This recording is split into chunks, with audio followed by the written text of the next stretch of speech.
6, 6, 5. Erro crítico.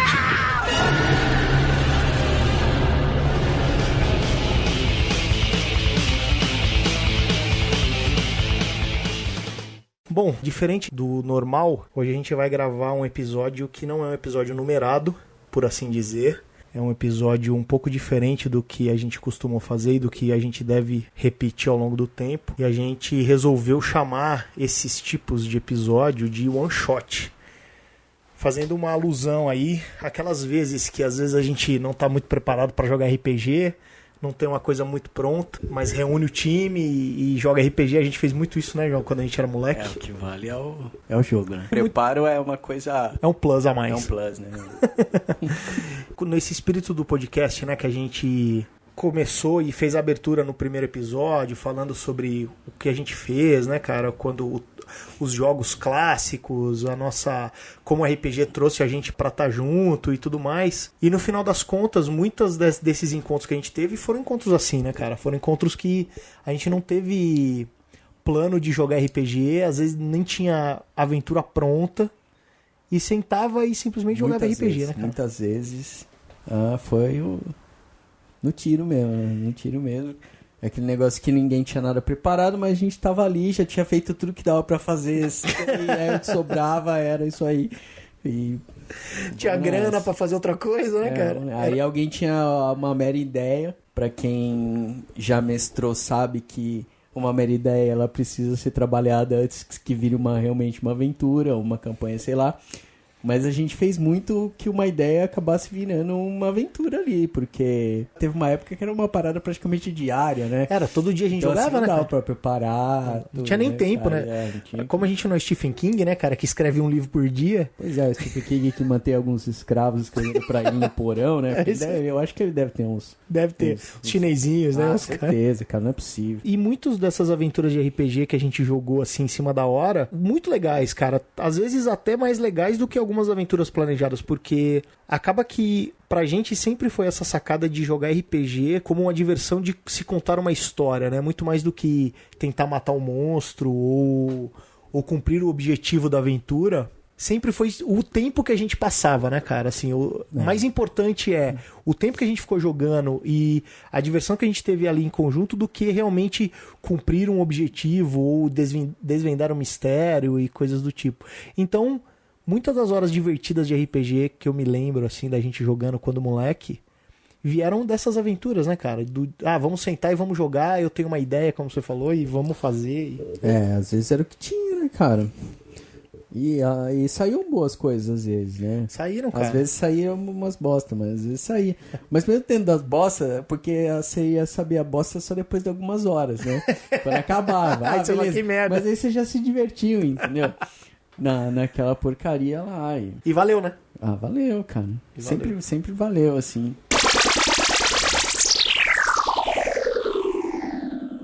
O legal da flexibilidade do jogo do RPG de mesa, né, cara? De você ter uma ideia e a galera, naquela ideia, começava a construir os personagens e tal, e junto você já ia construindo a história.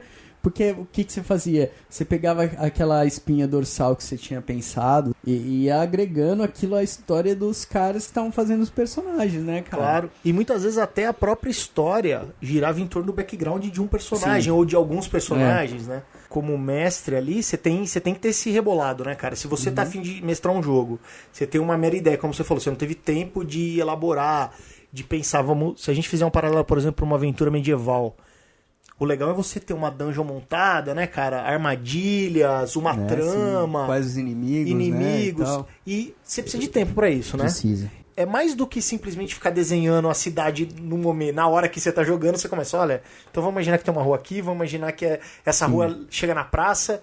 Acho que não é isso, a gente tá falando da aventura como um todo, né, cara? Aventura assim, como um todo. Às vezes você tinha uma ideia do tipo, pô, e se eu colocasse a galera com um assassino serial?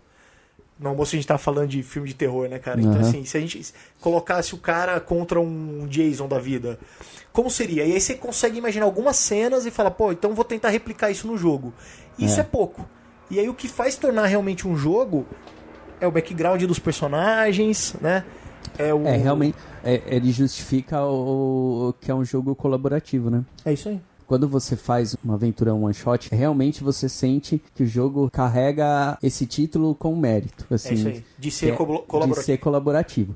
Porque às vezes você tem uma espinha lá, o Mario salvando a princesa, e é só uma pequena ideia, né? E aí, com a criação dos personagens e tudo mais, o que você vai recebendo de história dos personagens, você já começa a enriquecer toda a história. Isso também acontece em aventuras mais planejadas e tal, sempre vai acontecer. Mas elas são muito mais importantes para o one shot, porque é o negócio que você vai fazer aqui. É isso aí, você vai fazer ali na hora, e acaba que se o grupo tá bem entrosado, e se o grupo entende, né, que aquilo ali vai ser um jogo ali meio despretensioso, mas que cabe a todo mundo ajudar o mestre naquele momento, até quando você tá criando um personagem, você já começa a tentar criar mais do que... Às vezes você até se preocupa com alguns detalhes que você não se preocuparia numa aventura planejada, Sim. até pra dar pro mestre coisas, né, cara? Pô, ó, você pode explorar esse NPC aqui que eu criei do meu passado, você pode explorar essa minha desvantagem aqui que eu tenho, esse inimigo que eu acabei de bolar aqui... E às vezes isso é tudo que o mestre tem pra realmente transformar aquela ideinha num jogo legal. E eu acho também que quando quem vai mestrar, ele puxa mais essa questão, né? Que eu vejo sempre que independente do cenário ou do sistema, quando vai rolar um one shot, que seja medieval, que seja futurista, sempre tem... E aí, você tem família? Você tem não sei o quê? Porque o cara precisa enriquecer o negócio em 15 minutos, 15 entendeu? Minutos, exatamente. 15 minutos o cara precisa criar um cenário compatível com a realidade aqueles personagens, né? Que são pessoas, criaturas vivas naquele momento, e entendeu? até pra dar peso pra que seja interessante, né? Minimamente interessante. E o legal que você falando agora, cara, eu tô pensando aqui, fazendo um paralelo, isso é meio diferente, por exemplo, se a gente olhar pro mundo de TV e cinema, né? O que se fala muito hoje? Que um filme, que é uma história de 1h30, 2 horas, ele tende a ser menos profundo em questão de personagens do que, por exemplo, uma série, que você vai ter lá 20 episódios pra explorar o background dos personagens e tal. E no RPG, pelo menos pra gente, é o contrário, né, cara? Porque assim... Se tudo que você tem é o background, naquela one shot, que talvez você vai jogar aquilo um dia, né? Pelo contrário, você quer explorar mais, porque como você não vai ter tempo de criar a história do seu personagem ao longo de uma campanha, ou enriquecer ela ao longo de uma campanha, ou de várias aventuras, tudo que o mestre tem é isso, esses insights que vêm dos jogadores. Então, você acaba explorando até mais, num curto espaço de tempo, porque você precisa disso para enriquecer a tua história, senão não tem história. Concordo. Eu acho que quando você tem uma aventura, uma campanha já planejada, estruturada, legal, o que você faz é encaixar personagens nessa aventura. Isso. E quando você é one shot, você encaixa a aventura no personagem. É isso aí, boa. Essa alusão fica legal. É isso aí. Você tem que pegar assim, você tem uma ideia, mas assim, aí o personagem, pelo menos naquele momento, é a história principal, porque você não teve tempo de criar algo muito amplo, né? Então aí você encaixa a história do jogo na história dos personagens. E quando você prepara é um pouco ao contrário. Isso é muito claro quando, por exemplo, você está jogando uma campanha que é totalmente estruturada, o cara tá lá estudando, criando e tal, e entra, por exemplo, um jogador novo. O cara entra e acabou, entendeu? Porque a história puxa o cara pra história. Puxa o cara pra história. A única missão ali do mestre é conseguir envolver aquele cara na história de uma maneira coerente. E fazer sentido, né? Fazer sentido porque ele tá lá. Entrar. Agora, quando é um negócio one shot, aí é o contrário, né? Você tem que explorar aquilo que o cara é. Porque o que acontece? Como você não vai ter o tempo pra criar história, você nem tem uma base sólida pra colocar alguém em cima dela. Né? Pelo contrário, você está construindo a tua base naquele dia, né, no one shot ali.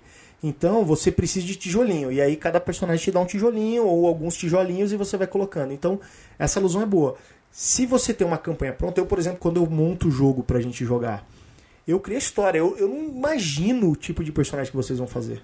Poucas vezes eu criei jogos onde eu já imaginava, olha...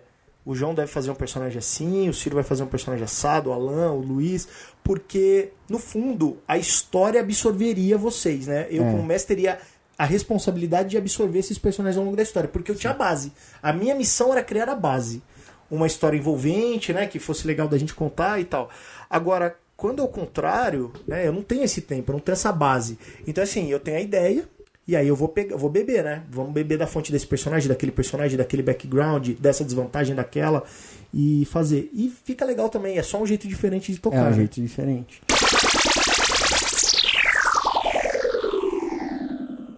E ter o aspecto de criar o personagem também, né? Porque geralmente quando você faz uma aventura estruturada, uma campanha, você já avisou os caras antes, mais ou menos, faça isso.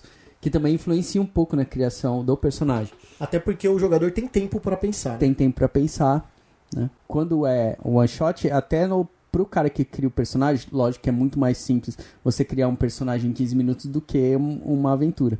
Mas assim, até pro cara vem aquele lance mais do tipo... da ação mais rápida, né? E também tem essa diferença do tipo... Porque muitas vezes quando você faz o one shot, o cara... Ou ele traz uma ideia de alguma coisa que ele estava pensando para algum dia usar, ou ele resgata muito alguma coisa que ele já fez, meio próximo que ele já fez que ele gostou, né? Porque assim, não dá para você, quando você é avisado de uma aventura 2 semanas, 3 semanas antes, você vai pensando, pô, que seria legal, e você pensa em várias possibilidades até você chegar em um personagem e falar, não, vou fazer esse. Quando é one shot, você tem que ter um negócio mais. Ou você pensou em alguma coisa, você resgata alguma coisa lá atrás, né? Eu colocaria um outro cenário também que é interessante, isso aconteceu comigo como jogador em histórias one shot. Às vezes assim, como geralmente é um pouco mais despretensioso esse tipo de jogo, às vezes você se permite se arriscar. Fazer talvez um personagem que você não costumaria gostar. Você fala, pô, não sei se eu vou gostar de interpretar esse cara por 1 ano. Então eu vou fazer uma coisa que tá diferente do tipo de personagem que eu costumo fazer, porque é a chance de eu me arriscar e ver como que é tocar um personagem assim, saca? Isso também legal. acontece. Sim. Porque, por exemplo, jogo medieval. Eu geralmente gosto de fazer personagem mental, mago e tal. E aí essa é a minha chance de fazer um bárbaro. Chute a porta. E numa campanha a longo prazo, talvez eu não faria um bárbaro, porque talvez eu me cansaria de interpretar esse tipo de personagem. Ou o contrário, se eu gostar de um cara mais porrada e querer fazer um mago, pô, eu não vou ter saco de interpretar um mago durante muito tempo. Então, a one shot também te dá essa possibilidade de arriscar. De testes, né? De arriscar. E às vezes sai coisa boa, cara. Às vezes você vê tanta história como o próprio personagem. Pô, gostei de criar um personagem com uma certa desvantagem que geralmente eu não exploro, né? Ou com algum traço de característica que eu nunca me preocupei com isso, e você acaba arriscando. E o resultado sempre é legal, cara. Quando a gente falou de RPG no episódio 1, que o Ciro veio com aquela velha história, que eu acho que até no dia eu falei que eu acho uma baboseira, da comparação do que nego fala, você aprenderia isso numa aula de teatro. E eu falei, cara, não tem nada a ver. E o One Shot é um exemplo claro disso. É isso aí. Fazer uma aula de teatro é outra parada, é a profissão do cara. O jogador de RPG nunca interpretará nada próximo a um cara que faz aula de teatro e tal, que aquilo é o cara é profissional, semi-profissional, trabalha com aquilo, mas tem que ter um outro trabalho, sei lá. Mas em questão de raciocínio, cara, acho que diferente. É o outro polo, né? É diferente. E o One Shot, ele traz muito isso. Que não é uma coisa que, assim, eu já vi algumas coisas de teatro e tal. O teatro tem seus exercícios, mas ele não chega a essa parada no jogo, principalmente quando é one shot. Porque aí, cara, o raciocínio colaborativo ali tem que ser muito grande pra ser alguma coisa. Nunca estudei teatro, mas qual é a minha visão disso aí, né, cara? É assim, o ator de teatro, ou um ator de TV, qual que é a missão dele? Ele tem tudo pronto. Ele tem o roteiro pronto, ele tem as falas prontas, ele só tem que tornar aquilo o mais crível possível pro personagem que ele vai interpretar. Da vida, né? Então, aquela o que ele tem que coisa. fazer? Ele tem que trazer aquilo pra dentro, né, cara? E falar assim, cara, como esse cara estaria naquela cena, como esse cara, qual a entonação de voz, qual é o trejeito, como ele vai se mexer e tal. Porque o resto já tá resolvido. Já tá resolvido.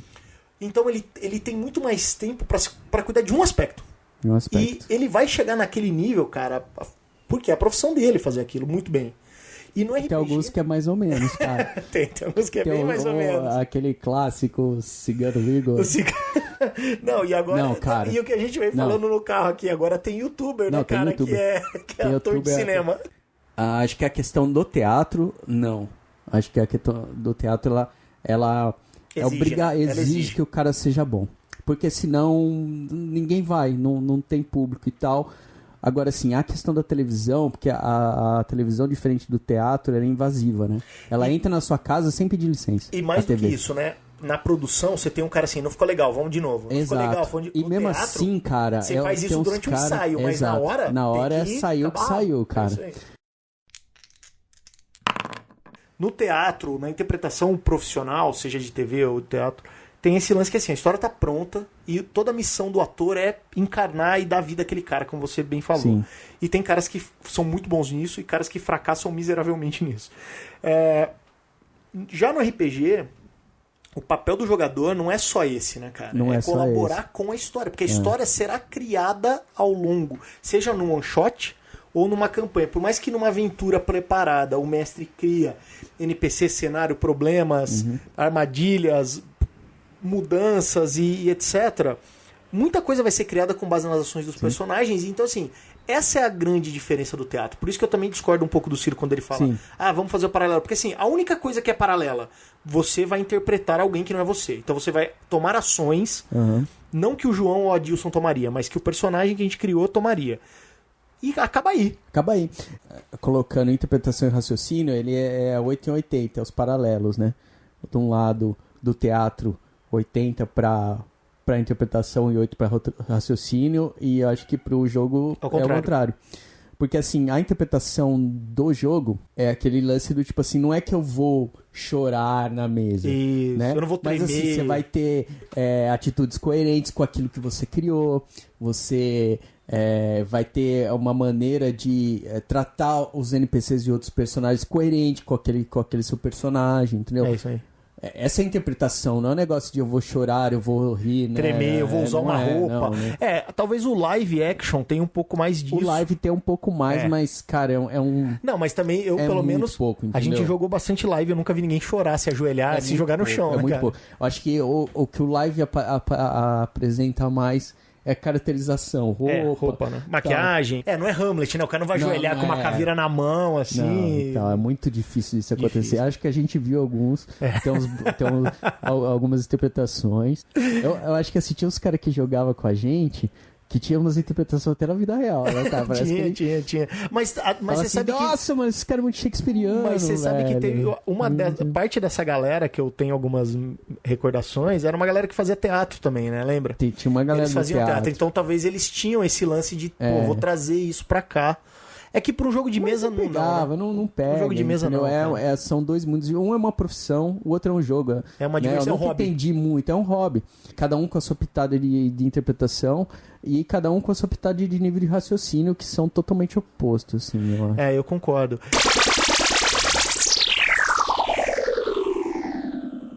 Essa maneira de enxergar o personagem, né, numa história one shot ou numa aventura, tudo isso que tá por trás disso, todo esse raciocínio que tá por trás disso, você leva na hora de criar teu personagem, né? Sim. Então, assim, a gente falou, uma das maneiras de você, talvez uma das diferenças na hora de você fazer um personagem pra one shot é você entender que, agora eu tenho que ajudar um mestre, porque senão a gente não vai se divertir aqui pelas próximas horas. E numa aventura a longo prazo, ou uma aventura mais bem preparada, o seu mindset já é assim, eu quero criar um personagem legal, né? Pra que eu ajude o grupo a se divertir e que eu me divirta bem e que a coisa siga, né?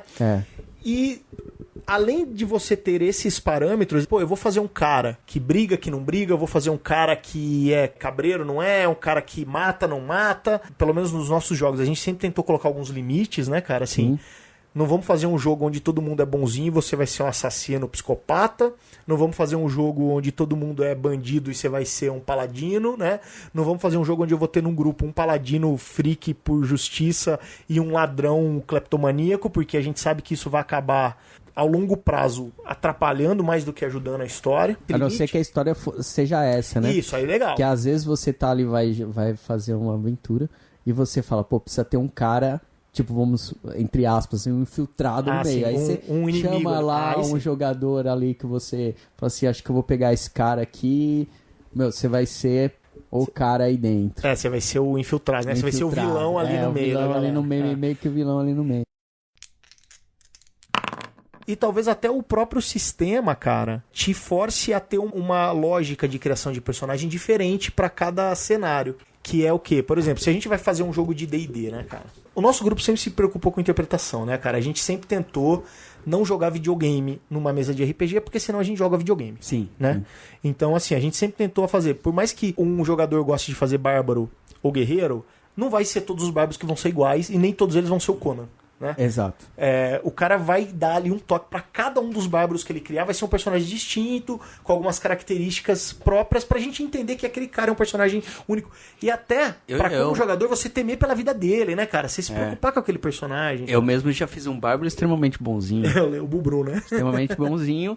Meio orc ainda. E já fiz clérigo do mal. É isso entendeu? aí. Então, assim, porque isso é uma coisa legal. Você pode ter um cara que seja um personagem fisicamente fraco, mas que seja um valentão, né? É isso aí. Isso que você pode explorar no jogo. É muito fácil você ter sempre em nível de jogo lá um ST força alta e ser um cara valentão.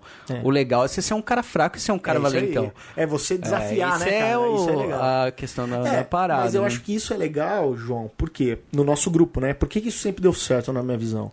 Porque a gente sempre teve entre nós a ideia que o importante é se divertir. Sim. Sempre. E vamos se divertir. Já que a gente tá jogando, né? Não vai ser videogame. E isso não faz com que a gente fuja toda hora do estereótipo. Eu já criei personagem estereotipado, todo mundo já criou. Sim. Mas, cara, o interessante é ser. Não é só ganhar, né, cara? Não é falar assim, eu vou fazer um valentão com muito ST que nunca morre, nunca. Porque esse cara vai ser imbatível, tá, mas. E qual vai ser a diversão disso? Eu não posso garantir que eu só vou errar se eu tirar 666 ou 665. Sabe, eu tenho que buscar aquele resultado no dado pra ter aquele sentimento de, pô, eu consegui, eu venci, sabe? Eu acho que essa parada é legal. Isso pro RPG, né? E se a gente olhar pro mundo do videogame hoje, eu que jogo bastante videogame, é o que eu sinto falta hoje, por exemplo. Poucos jogos são desafiadores. Me dão esse desafio. São contra 3. Cara. São Battletoads. Poucos jogos são Battletoads contra. Pouquíssimos jogos são Mega Man. Hoje é continuo infinito, né, cara? Todo mundo mata. Pois qualquer cara. moleque do YouTube termina qualquer jogo. E o RPG, eu sempre quis ficar longe disso, cara. Sabe? Sim. Não, o jogo sem desafio, cara, não, pra mim, pelo menos, se eu tivesse descoberto e entrado, acho que no jogo de mesa e não tivesse essa pegada que a gente joga de desafio, acho que eu teria desencanado muito antes, assim, tipo, não seria uma coisa que teria me acompanhado durante tanto tempo. Porque aí, cara, você não tem desafio, velho, vai andar na praça, entendeu? Vai tomar sorvete na praça. O legal era toda essa questão de raciocinar, de ganhar um desafio do tipo, caraca, isso vai ser difícil de sair dessa cilada aqui. Pra esse personagem. Talvez se eu tivesse um outro personagem fosse mais fácil. A gente teve esses contrastes até quando a gente tentou jogar com outros grupos de RPG. Sim, todas as vezes. Que jogavam diferente, Não, né? totalmente diferente. Que tinham uma outra visão e acabavam que... O que era divertido pra esses caras? Vencer. Sempre vencer. E da maneira mais fácil possível. E aí, tudo bem, nada contra. É a maneira que eles se divertem. Pra gente, nunca foi. Então, pra gente era assim, pô, eu quero fazer um personagem que tenha suas limitações pra gente... Por que a gente gosta tanto de GURPS, né, cara? Porque as desvantagens de GURPS são desvantagens, né, cara? Não é igual D&D que é... Ou Storyteller que são opcionais, né? E isso começa a te colocar limites, né, cara? Ó, eu tô te limitando aqui. Vençam os desafios, mas você tem que considerar esses limites. Quando você tira isso do jogo, pra mim, pessoalmente, perde muita graça, cara. Eu lembro de uma história clássica. Vamos jogar uma aventura, uma pessoa foi mestrar e falou, cara, faz o que você quiser. Mas tinha lá o super-homem, tinha não sei o quê. E, cara, tipo, o meu personagem era do tipo, enganava o taxista. Te paguei, velho. Beleza, então pode descer. E aí no final, assim, da história, tava assim, todo mundo pegando as ogivas nucleares, milhares, centenas de ogivas nucleares, não sei o quê. E meu personagem tava na Terra, assistindo eles pela televisão.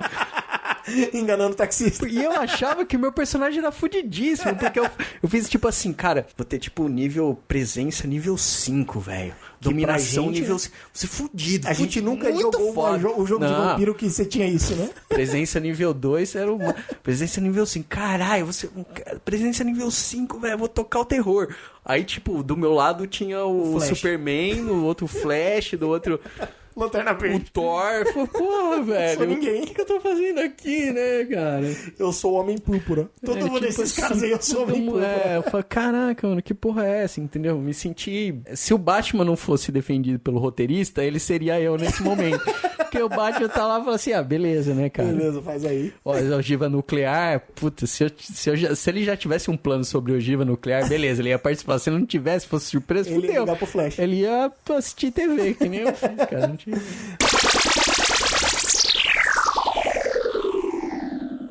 E na hora de criar os personagens, cara, agora como jogador, né? O sistema me força a tomar algumas atitudes na hora, não só de escolher, como de montar o personagem. Porque, por exemplo, o D&D. D&D, montar o personagem conta muito com a sorte. É uma característica que pode ser legal, mas é uma característica que pode desequilibrar muito a mesa de jogo. Eu não sou especialista nisso, mas vamos imaginar que as classes e as tabelas do D&D são compatíveis e niveladas. Então, por exemplo, um mago de nível 5... ele é tão complicado ou tão poderoso como um guerreiro de nível 5, ou como um monge de nível 5, como um druida de nível 5. Porque um tem umas vantagens, outro tem outras, um tem os poderes, outro tem outros e tal. Então vamos considerar que isso é uma verdade. Só que, quando você monta um personagem jogando dado, além disso, você tem um cara que pode ter um monte de 12, 13, 8 e 9, e um monte de cara que pode ter 15, 16, 17, 18, etc. Tudo bem que tem aquela regrinha de, então vamos distribuir os pontos. Só que daí é um lixo, né? O ponto que você tem pra distribuir é muito fraco. Então, muitas vezes, eu pensava no personagem, eu penso no personagem, mas eu jogo os dados e eu vejo que assim, agora a minha realidade é outra. Eu não vou poder ir por esse personagem, eu vou ter que fazer algumas adaptações, né? Por exemplo, se você quer fazer um paladino, você tem que ser muito bom em muita coisa, né? Sim. E aí você só tem um atributo bom, você fala, cara, eu vou usar esse atributo bom, então ou eu vou ser um ladino com grande destreza, ou eu vou ser um mago com bastante inteligência, ou eu vou ser um bardo com bastante carisma, porque eu não vou ter isso aqui pra gastar em força, em inteligência, em carisma e etc. Já em GURPS, isso aí não existe. Então aí eu já tenho um pouco mais de liberdade pra pensar meu personagem. Cara, eu vou baixar a força dele mesmo, vou usar esses pontos aqui pra fazer outra coisa, vou fazer isso aqui, o cara não seria tão atlético assim e tal, por isso que eu acho mais legal. Não tem não tem comparação. Eu acho que tanto em nível de regras, quanto em nível de montagem de personagem e como também em nível de possibilidades para o mestre, o GURPS superior. Mesmo se for falar em medieval, que é a especialização do D&D. Mas eu acho que assim, o D&D tem essa característica de ser montar os personagens de uma maneira mais engessada, mas assim, ele pega você até esse momento aí. Do tipo assim, que classe é você, né? Onde vou distribuir, o que vai ser mais importante, o quanto eu tirei no dado para você escolher sua classe. Nada te impede de você ter 5, 10 e querer fazer um bárbaro. Claro, nada te impede. Ou mesmo um paladino. Pode ser que você, ou um mago, sei lá, com 10 de quê? Pode ser que você seja um personagem mais ineficiente do que o seu grupo. Você vai ser o presto durante um bom tempo, né? Até você conseguir evoluir um certo nível. Eu tenho a impressão, por exemplo, que em D&D, diferente dos outros sistemas, até mesmo GURPS, que isso não tem impacto, mas, por exemplo, no D&D, personagens que são mais físicos são muito melhores até o 10º nível. E depois muda. Aqueles que são baseados em mental ou magia, eles começam a ficar mais eficientes, né? É que tem um problema no D&D, cara, que, de novo, né, fazendo os comparativos aí com o GURPS, a defesa ativa, né, cara? O GURPS, você ter a chance de se defender. Sim. E no D&D, você quase não tem chance de se defender. As magias, geralmente, pegam. Sim. Né? E no GURPS, você consegue esquivar. Então, por isso, como geralmente pega, quando você começa a ter magias poderosas, desequilibra. Então, eu acho que assim, pro D&D também, ele pode te engessar no nível de você escolher uma classe se você pensar na sua eficiência, né? Como você falou aí do paladino, tipo, pro paladino precisa ter vários atributos com um nível razoável. Mas acaba aí, porque a interpretação ela fica aberta também. Sim. Mas também tem uma outra coisa que daí a vantagem pra mim é do D&D. Pra mim, o D&D só tem duas vantagens em relação a qualquer outro sistema. O livro dos monstros e o que eu vou falar agora. Que é o quê? Você sente a evolução do seu personagem. Isso é. Diferente de qualquer outro sistema. Né? Ou vamos pegar os outros dois que a gente sempre joga, que é Storyteller e GURPS. Cara, pra você sentir que o seu personagem de GURPS evoluiu, você tem que jogar muito. Muito. Sim. Mas muito. Muito mesmo. Muito.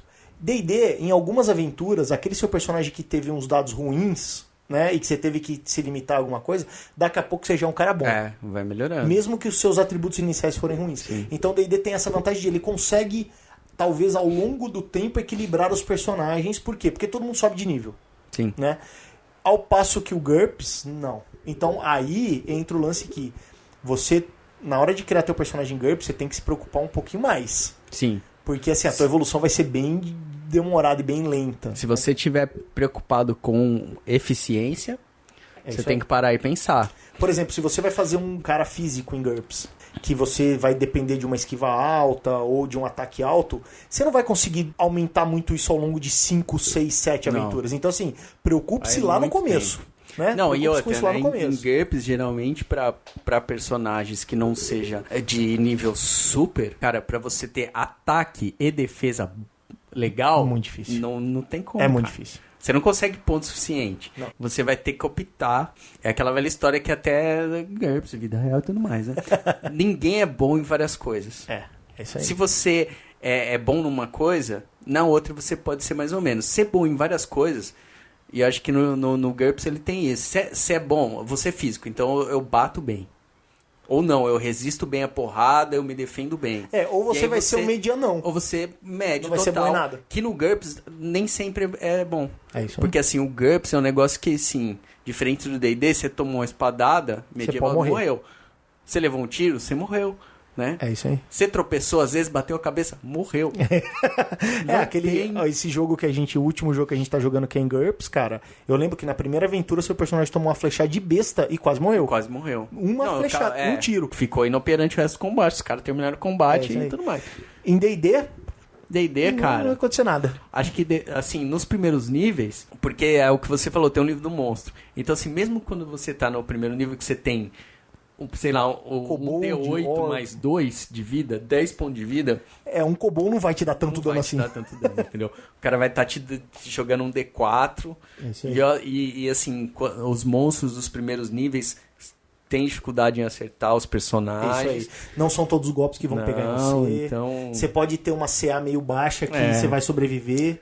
No GURPS você pode ter jogado lá 6 meses de aventura. Vem um orc meia boca, Pode dá um perfeito, racha sua cabeça no meio, acabou over. com o personagem de 6 meses. É isso aí. É verdade. Sacou? Tá. E aí você tem esse temor, né? Então, assim, se você sabe que é um jogo mais físico, né? Um jogo que vai ter muito combate. Por isso que os nossos jogos de GURPS não são tão combates assim. Porque senão Senão vai morrer. acabou, né, velho? Vai morrer. Acabou. Não dá pra fazer que nem em D&D, né? Que você sai de uma sala, entra na outra, outro monstro, sai da sala, entra na outra, não, outro monstro. e muitas vezes que a gente jogou GURPS, que assim, personagens iam embora, assim, de uma maneira... Às vezes num combate tinha, sei lá, 4, 5 jogadores, sobrava um ir embora. É isso aí. Né? Um ficava muito fudido e a recuperação demorava mais e tal. Então, Dungeon, por exemplo, Dungeon é um negócio realmente pra D&D. Dungeon, É isso aí, eu concordo. Dungeon em GURPS é... Cara, é muito foda de sair todo mundo vivo. É muito difícil. É muito foda. A não ser que você comece a ter artifícios, ou como mestre tem muito malabarismo de poção de cura em tudo quanto é canto, né? Maneiras Sim. de curar o time a todo momento. Por exemplo, enfrentar uma dungeon com GURPS e D&D é que GURPS você precisa ter planos. É isso aí. Você precisa ter planos, porque assim, cara, tem uma armadilha na porta e você vai tomar, você tá lá, sei lá, você vai morrer. Você pode Entendeu? morrer de verdade, Você nenhuma pode, armadilha. Você pode perder o personagem de verdade. Você não pode só falar assim, ó, vamos chutar Vamos e eu chutar. tomo essa armadilha no peito e não continua. pode ser do tipo assim, Ladino, dá uma olhada na porta.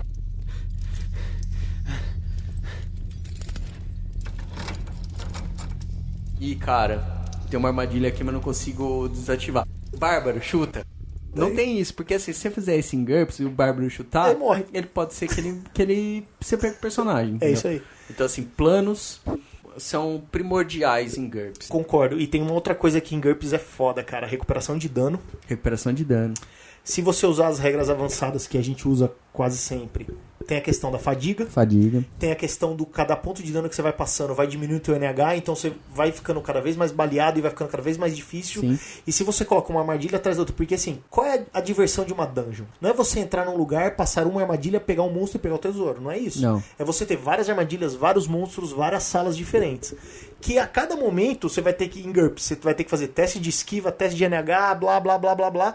E você vai falhar, cara. Vai. Por melhor que seja seu personagem.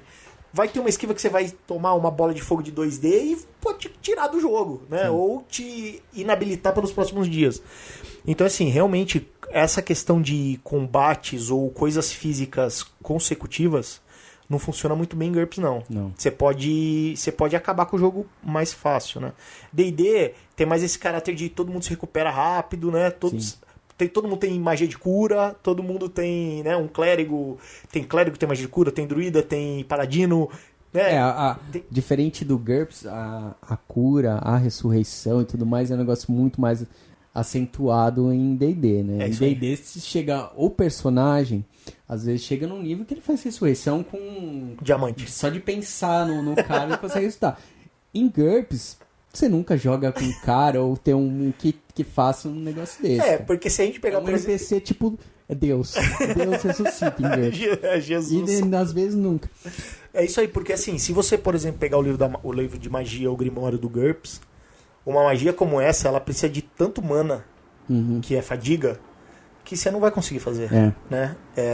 Vai ter que ser um lugar ritual, um lugar especial, um monte de gente envolvida, é outra parada. E no D&D, beleza, o clérigo chegou naquele nível, ele tem acesso àquela magia, tanto que nos nossos jogos de D&D a gente sempre tenta limitar também, né, cara? Assim, teleporte, ressurreição, porque são algumas magias que não são difíceis de conseguir e que podem destruir o jogo, né? Por exemplo, às vezes muitos dos jogos medievais, a história é o caminho que você precisa para chegar do ponto A ao ponto B. Se você tem um mago que tem teleporte, acabou a aventura. Né? Se tivesse um mago de verdade, não um Gandalf em O Senhor dos Anéis... É isso aí. Se o Gandalf fosse um personagem de tem que teleportar? Aquele troço ali, acabou. No nível que o Gandalf é um semideus, você quer entender... Se a gente entrar no Tolkien aí, a gente tem muita coisa pra questionar, né? Inclusive as águias, né, cara? Vamos deixar pra um outro dia, né? Voltando um pouco à questão das dungeons, o que eu vejo assim, o que difere muito pro mestre em D&D e em GURPS, D&D você pode ter uma dungeon que pode ter uma armadilha em cada porta e você pode ter um caminho. Você fala assim, esse grupo de D&D, ele vai passar por aqui, de alguma maneira ele vai passar. Em GURPS, ele se aproxima muito mais ao que eu tenho de uma visão, se tudo isso fosse um dia, sei lá... Possível. Real. Porque quando a gente pensa numa dungeon, geralmente você pode... A maior parte das vezes você pensa numa coisa que já foi habitada, às vezes. Isso. Se tem uma armadilha alguém preparada... pôs ali. Alguém pôs ali. Era um antigo castelo, era uma antiga prisão. Torre de vigília, uma prisão. Você não vai ter armadilha em toda a porta. Saca? Você vai ter uma ou duas. É isso aí. O GURPS te leva mais a esse cenário. Isso, assim, vai ter uma armadilha na sala do tesouro, né? Porque queria dificultar a entrada ali. Dificuldade ali.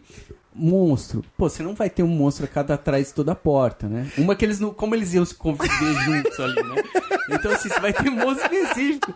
O GURPS te leva a fazer isso. E se tivesse assim, cara, aqui, beleza, vai ter um monstro. Que ele vive aqui. Vive aqui e tal. O D&D, você pode pôr um monstro cada atrás de cada porta, né? Isso Porque, aí. assim, os personagens aguentam. Isso. Devido a toda a atmosfera de regras, né? regras. Sim, o GURPS, você coloca uma armadilha. Mas você tem que ter um plano B pros personagens irem. Porque assim, se eles não conseguirem entrar por aquele lugar na armadilha, tem que ter um plano B pra ele. É isso aí. Ou a não ser que o jogo seja, cara, se eles não fizerem armadilha, acabou aqui e vão pro outro lado, né?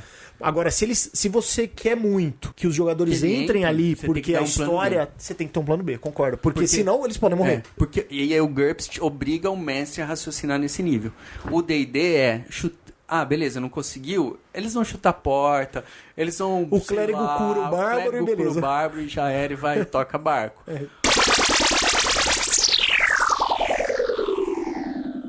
Mas quando a gente transportar essas características de criação do personagem, por exemplo, para um storyteller, eu acho que ele tá mais perto do D&D do que do GURPS. Eu particularmente acho outros mundos, cara. Eu até consigo traçar um paralelo entre GURPS e D&D, porque tem algum ali, apesar do GURPS ter menos atributos, né? Hoje não mais, né? Acho que as versões novas tem 6 atributos, não sei, sei lá. Pra mim, GURPS é a terceira edição. Terceira edição, 4 atributos. Lá no D&D são 6, né? Atributos. Então, assim, você tem as perícias e tal que você, né? O D&D, lógico, tudo muito mais engessado, né? As perícias já estão todas escritas na planilha, por exemplo. Mas Storyteller, cara, apesar de ter a questão de você ter X bolinha Rehagen pra gastar... 11 aqui, eu acho que é outro mundo, assim, cara. Mas é outro mundo. Não, eu concordo que, assim, é mais fácil fazer um paralelo de GURPS com D&D, porque geralmente os jogos são mais similares. Assim, você joga muito medieval ali. Por causa do cenário, você quer dizer. Mas quando a gente fala de Storyteller, por exemplo, World of Darkness, é um outro cenário, né? É uma outra maneira de pensar até a hora de você criar o personagem, porque daí você vai pensar na natureza, no comportamento, coisas que são diferentes lá do coisa. Mas assim, eu enxergo ele mais próximo em termos de regras do D&D do que do GURPS. Por quê? Porque também é uma planilha que praticamente vem pronta, né?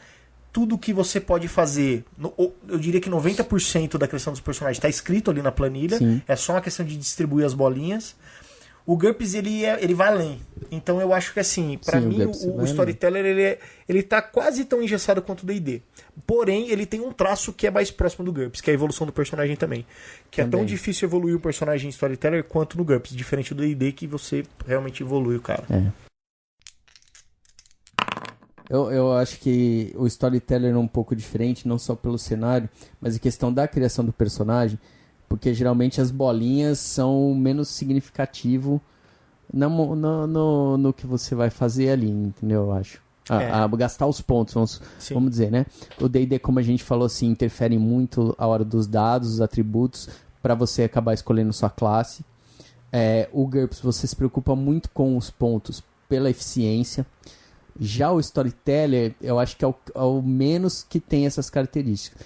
O Storyteller é o que leva mais você a pensar realmente na interpretação daquele personagem. As bolinhas, elas vêm de uma maneira que às vezes você fala, tudo bem, eu pensei, por exemplo, já joguei muito Storyteller, já joguei desde de ser o punk a ser o playboy.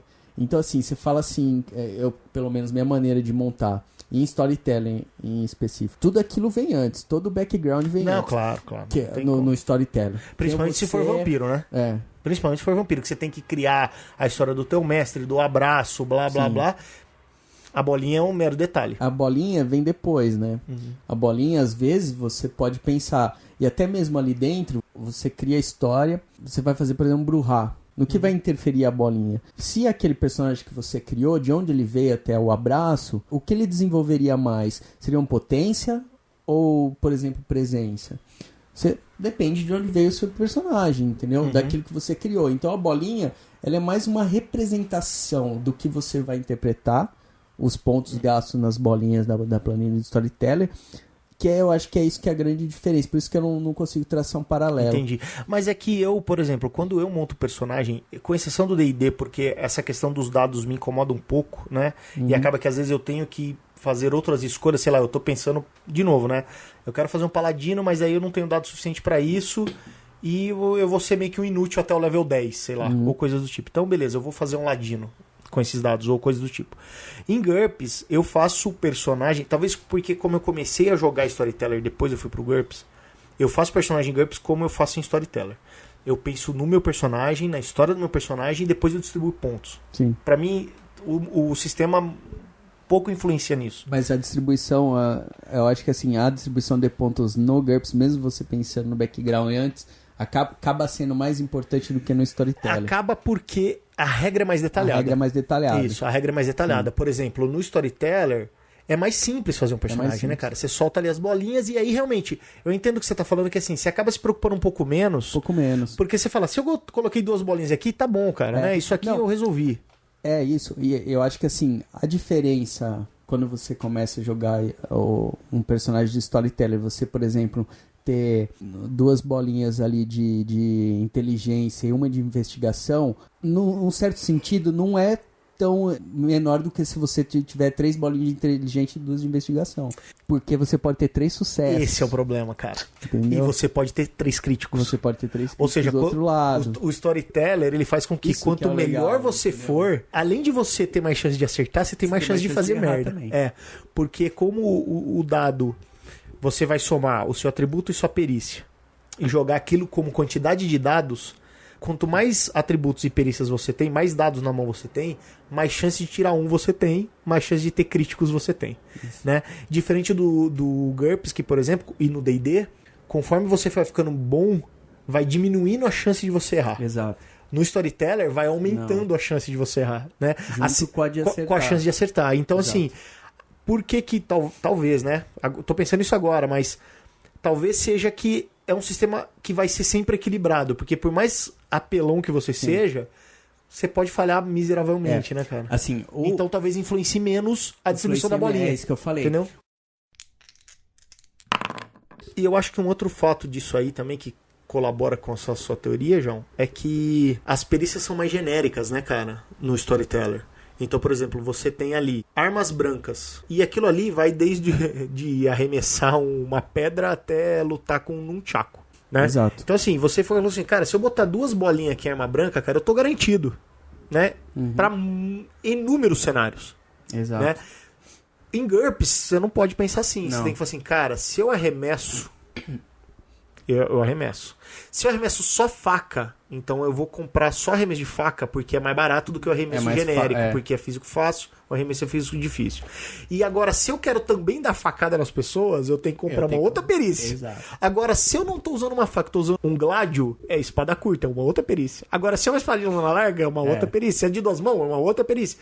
Então faz com que você, na hora de pensar o personagem, por exemplo, você tem que imaginar mais naquele momento, porque senão o teu personagem vai ficar muito desconexo com a tua planilha. Sim. No Storyteller, como é mais flexível, então as bolinhas talvez importem menos, né? Porque elas são mais genéricas também. Nesse aspecto, sim. Elas são mais genéricas. Então, assim, se eu falar, cara, meu cara ele é muito bom em fugir das coisas.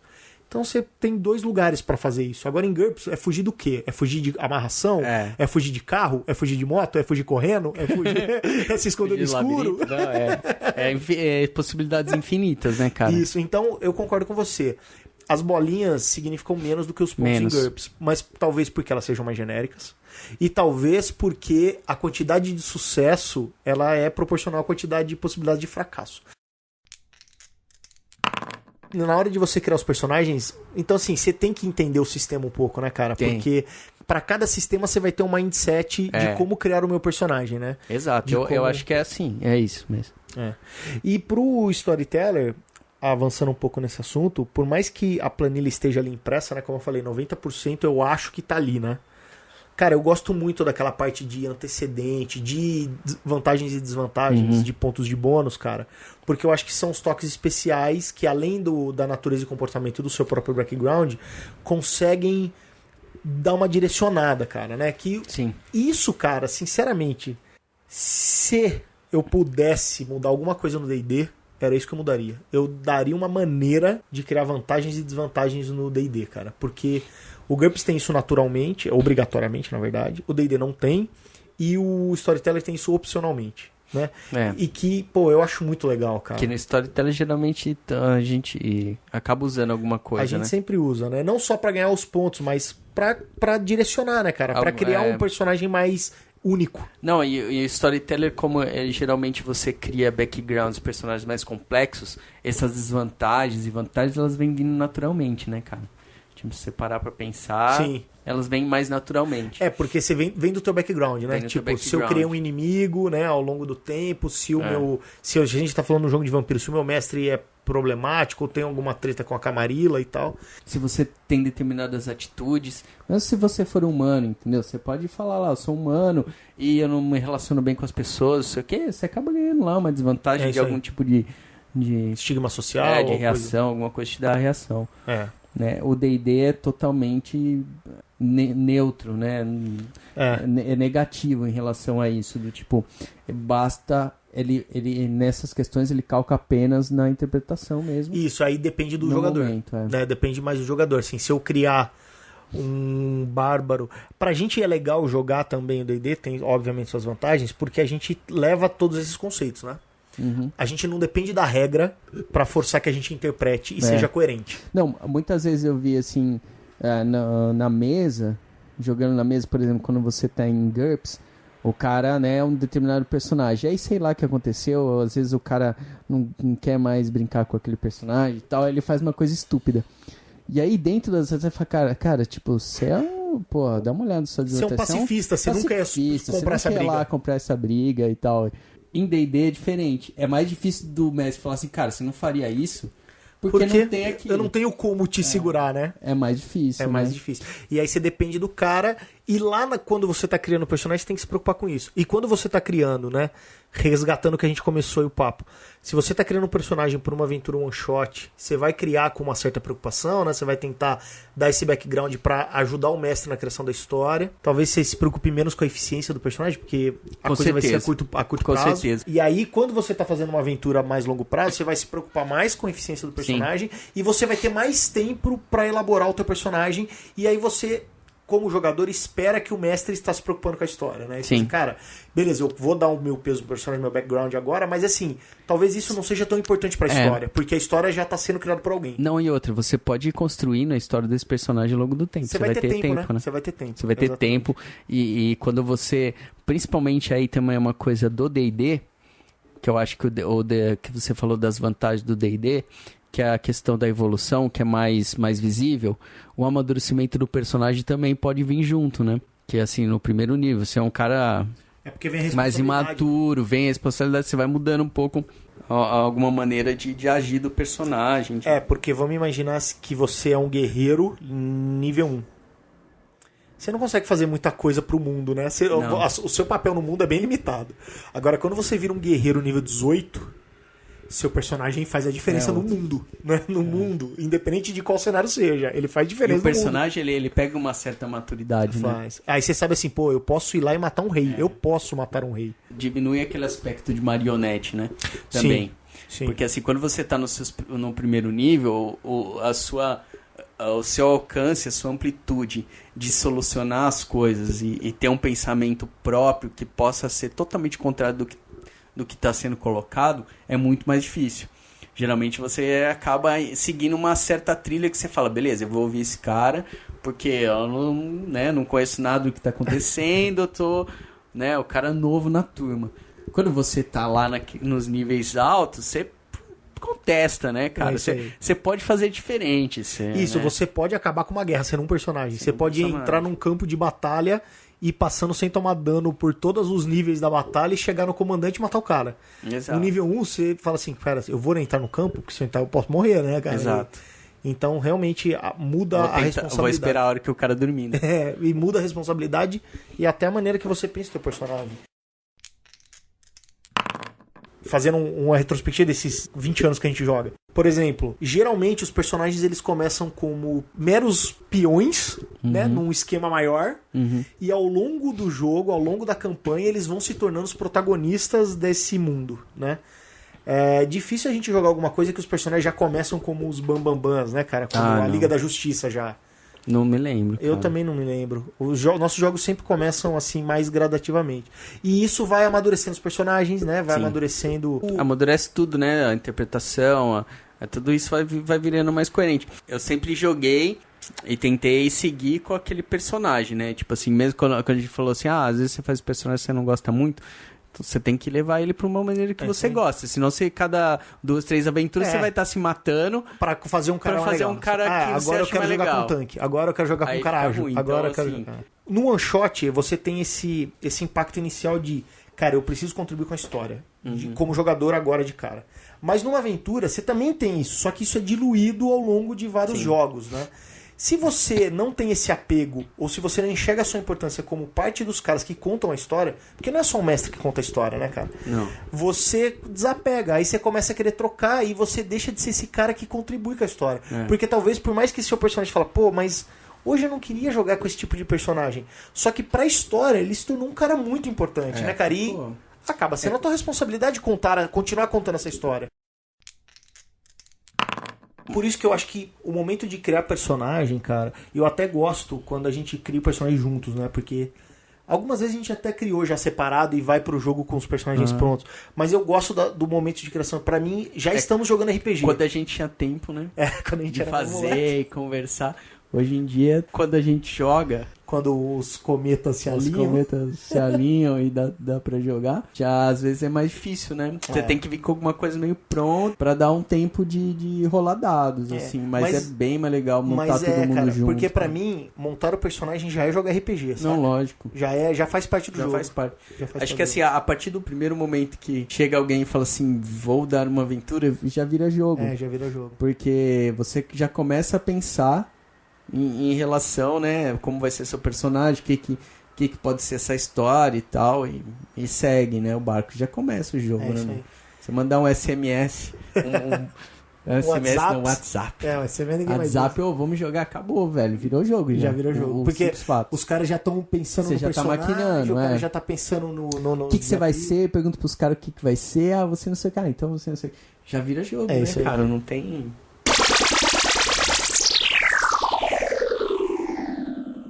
Eu, particularmente, gosto muito de criar personagens mortais, né? Sejam para jogos de horror ou para jogos de investigação policial, jogos de ação, etc. Qual que é o teu tipo de personagem favorito? O que você gosta mais de fazer, cara? Eu não diria só o cara mortal, né? Sei lá, mas assim, o vampiro é legal. Esse tempo atrás, por exemplo, tempo atrás não, faz muito tempo. Eu acho que não lembro uma aventura que a gente acabou não jogando, não sei se era o Vícola, se ia mestrar, não sei o que, de vampiro. Pô, eu criei um personagem que é muito legal, assim, um cara escritor do século XVIII. Puta, cara, foi fodido, assim, a história que eu criei. Não posso contar porque tem coisas meio pesadas, né? É de vampiro e tinha uns lances maior que 18 anos, assim, envolvendo coisas. Mas, cara, ficou muito louco, assim, Sei. muito louco. A gente teve umas 2 semanas pra criar.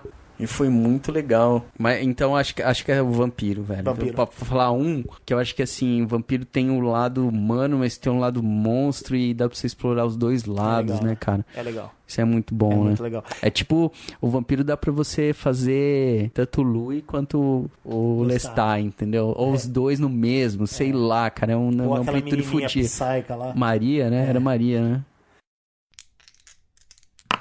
Como mestre, cara, assim, você tem o lance que você praticamente cria milhares, centenas de milhares de personagens, né? Porque, obviamente que você não cria no mesmo nível de profundidade, alguns sim, né? Alguns NPCs importantes sim, mas NPCs corriqueiros você acaba criando mais superficialmente. Mas em cada um deles você tem esse tipo de preocupação, né? Qual é o tipo de sistema, se eu vou colocar algum traço de desvantagem nele, qual vai ser o tipo de eficiência em cada uma das habilidades que faz sentido para esse personagem ter e tal. E a criação de personagem, cara, sinceramente é uma das coisas que me fascina no RPG, cara. Às vezes eu crio personagem sem jogar, sem ter Não, já aventuras. fiz isso também, cara. Do tipo assim, pô, às vezes você tem uma ideia, né? Ou você vê alguma coisa e você fala, pô, dá pra criar um personagem pá, daquele jeito. Vamos botar no papel pra ver como é que fica. Cara, eu também já faço isso. Eu não sei se isso é coisa de doente. É coisa de doente. É coisa de doente, certeza. Mas eu já fiz, e eu acho muito legal, cara. Pra mim, a criação de personagem é um aspecto muito importante, cara. E talvez a gente faça outros bate-papos sobre isso aí, cara, e fale mais sobre isso. Vamos criar um personagem assim, online, com a galera, ao vivo, participação. Eu acho que eu já tive no PC uma pasta de personagens que eu ia criando e ia guardando lá. Assim, eu tive uma pasta física quando eu comecei a jogar RPG. Sabe aquelas de plástico? Que eu tinha separado assim, ó, medieval, vampiro, mortal, lobisomem. E aí, eu nem sei onde tá isso aí, cara. A gente falou desse negócio de criar personagem, falamos aí bastante de RPG. A gente pode voltar num outro one shot com esses assuntos de RPG. Claro. Um outro dia, quem sabe. Outros one shot. Também não seja de RPG. E vão existir, né? Porque o Ciro, né? É o Ciro. Então, parece que ele teve problemas com o vilão que ele enfrentou. Deu mais trabalho. Recuperação. Tá indisposto. Bom, cara, acho que pra encerrar, só lembrando aí que se a galera tiver alguma coisa pra falar pra gente, né, cara? Tem o nosso e-mail, contato@errocritico.com.br. Tem Twitter, tem Facebook, tem YouTube, tem o nosso feed do podcast pra assinar. Ou você pega qualquer programa de podcast, procura Erro Crítico e assina a gente aí. Ajuda a gente a dominar o mundo, né? Podcast, Erro Crítico. Tem tudo isso aí. Você pode falar o que você quiser. Ouvir é minha opção. Assim como a opção sua de ouvir essa parada ler aqui, no ar também é a nossa opção. Mas a gente pode ler, né? Cartinha, tem manda caixa postal. Tem contato@eucritico.com.br. Eu acho muito massa receber uns caras xingando, velho. É isso aí. Vamos fazer o seguinte, ó. O primeiro cara que mandar qualquer coisa bacana aí pra gente, mesmo que for ruim, a gente vai ler na íntegra. Vamos ler na íntegra. Na íntegra. Mesmo se o cara estiver xingando a gente. A gente vai esperar uns 10 anos pra receber uma... Beleza. Mas é isso, João, né? Até a próxima, cara. Falou, cara. Pô, tem uns negócios assim que você vê, tipo, falam muito da Bruna Marquezine, velho. puta, essa mina aí, cara, velho, como atriz, cara, Dá dó, né? zero, Dá dó. velho, zero, Dá entendeu? dó. E assim, nossa, tem um monte de exemplos, esses caras que aparecem aí, que é muito mais um lance de visual. É bonito malhação, ver a cara, pessoa. malhação. Tipo, é bonito ver a menina é bonita, o cara é bonito, mas assim, cara, interpretação zero, entendeu? É isso aí. Zero, cara.